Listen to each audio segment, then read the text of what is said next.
Time limit for completion of insolvency resolution process. The corporate insolvency resolution process provided in Chapter 2 must be completed within a period of 180 days from the date of admission of the application to initiate such process, which is called as the effective date. The period of 180 days can be extended by NCLT up to a maximum period of 90 days. Therefore, the total period for resolution of corporate insolvency, including extended period, can be to a maximum of 270 days. An extension can be granted by the NCLT on an application filed by the resolution professional only if instructed to do by a resolution passed at the meeting of a committee of creditors by a vote of 75% of the creditors, if it is satisfied that the subject matter of the case is such that the corporate insolvency resolution process cannot be completed within the period of 180 days. Appeals. Appeal before the National Company Law Appellate Tribunal. An appeal by a person aggrieved by an order approving the resolution plan by the NCLT may be filed before the NCLT on the following grounds. First, the approved resolution plan is in contravention of the provisions of any law for the time being in force. There has been material irregularity in exercise of the powers by the resolution professional during the corporate insolvency resolution period. The debts owed to the operational creditors of the corporate creditor have not been provided for in the resolution plan in the manner specified by the board. The insolvency resolution process costs have not been provided for repayment in priority to all other debts, or the resolution plan does not comply with any other criteria specified by the board. Every such appeal shall be filed within 30 days. Appeal before the Supreme Court of India. Any person aggrieved by an order of the NCLT may file an appeal to the Supreme Court on a question of law arising out of such order under the code within 45 days from the date of receipt of such order. The Supreme Court may, if it is satisfied that a person was prevented by sufficient cause from filing an appeal within 45 days, allow the appeal to be filed within a further period not exceeding 15 days.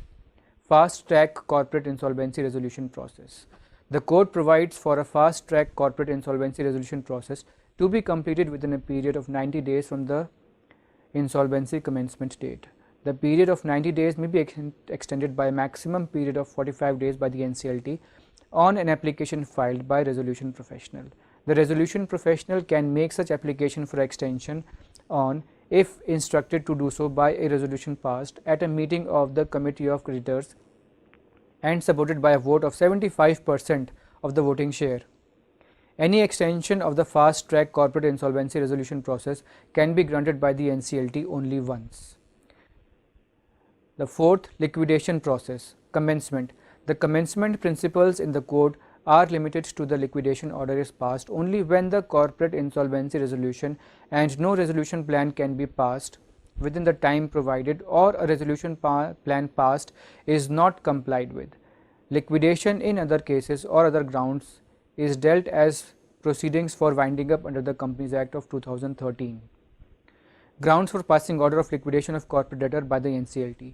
An order of liquidation is to be passed by the NCLT in the following circumstances: if before the expiry of the insolvency resolution process period 180 days or the maximum period permitted for completion of the corporate insolvency resolution process or the fast track corporate insolvency resolution process, as the case may be, a resolution plan is not received for approval by the NCLT.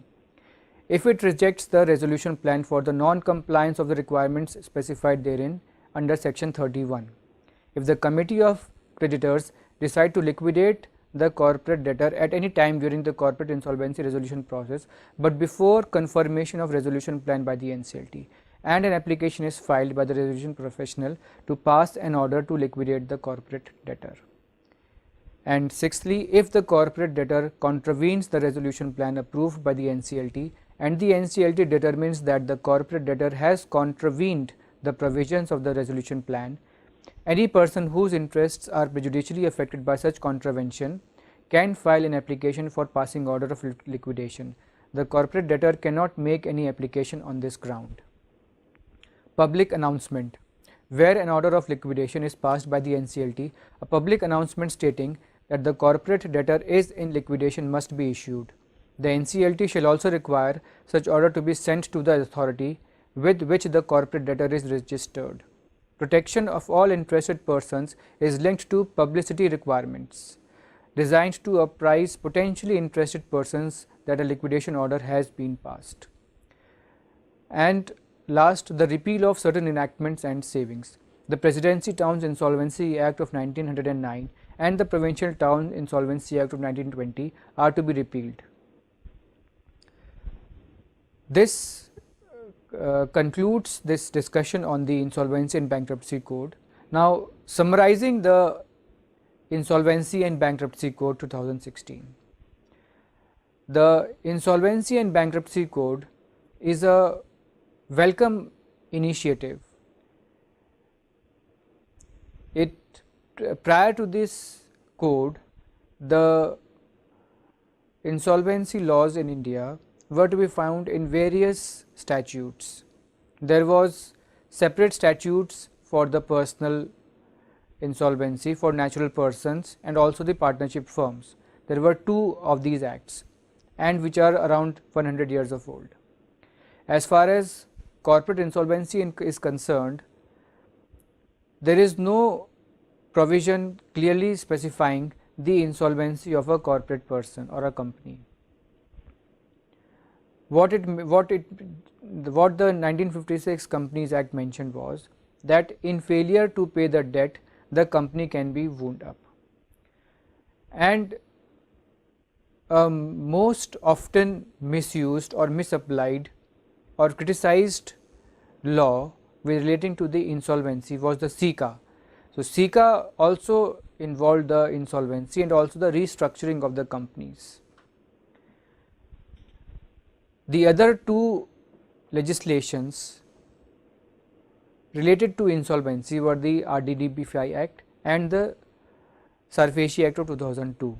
But these 2 legislations also were not able to effectively address the issues of the insolvency and the effective resolution of the companies.